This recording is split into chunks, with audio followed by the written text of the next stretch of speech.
Bu filtrimiz 40 ming dollar ketgan isitish tizimimizni himoya qilib beradi. Hozir biz isitish sistemamizni himoya qilishlik uchun, qimmat-qimmat katyonlarimizni himoya qilishlik uchun magnitli filtr qo'yganmiz bu obyektimizga.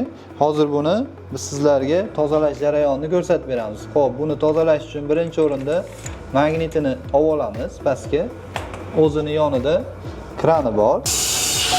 Mana kranini ochganimizda bu zamonaviy sistema, yangi sistema bo'lganligi uchun hali u darajada axlat yig'magan. Bu magnitli filtrimizni 2 oy, 3 oyda bir tozalab turishimiz kerak. Hozir mana yangilik uchun ozgina axlat chiqdi bundan. Bu filtrimiz 40 ming dollar ketgan isitish tizimimizni himoya qilib beradi.